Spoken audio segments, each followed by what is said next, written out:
कभी मौका लग जाए,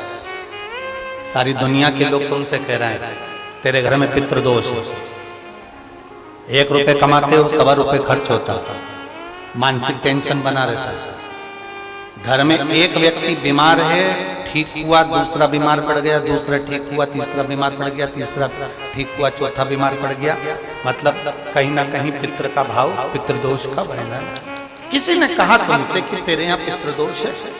तूने ब्राह्मण को भोजन करा दिया, पिंडदान करा दिया, तर्पण करा दिया, तिलांजलि करा दी, गया जी का श्राद्ध कर दिया, हरिद्वार चली गई, वहां पिंडदान करवा दिया, ब्राह्मण भोज करवा दिया, तिथि पर भोजन करवा दिया, सब कुछ करवा के देते। अब एक काम और करके देख,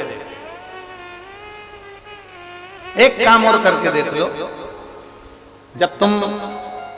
घर में भगवान शंकर की आरती, तुम्हारे घर में शंकर जी का शिवलिंग है,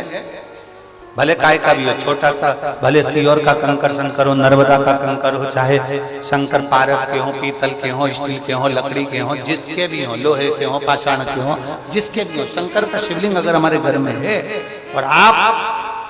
रोज प्रतिदिन भगवान की आरती करते हो, प्रतिदिन, और आपको लग रहा है कि मेरे यहाँ तकलीफ चल रही है, ये ठीक ही नहीं हो रही,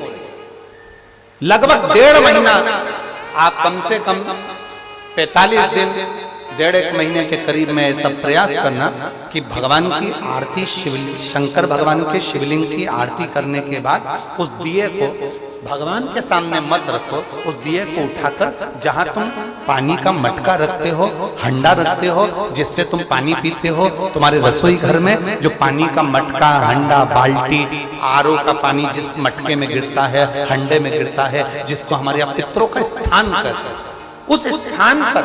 उस मटके के पास में, हंडे के पास में, उस बाल्टी के पास में, जहां रसोई घर में पानी रखते हो, उस रसोई घर में पानी जहां रखते हो, उसके पास में उस दिए को भगवान के सामने नहीं रखना, आरती उतारने के बाद उस दिए को ले जाके सीधे परिंडे के पास में, उस हंडे के पास में, मटके के पास में उसको रखो।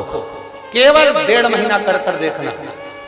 1.5 महीने के बाद तुम्हें मालूम पड़ेगा कि हम वापिस उन्नति की सीढ़ी पर चढ़ना प्रारंभ कर दिए, हमें फल मिलना चाहिए।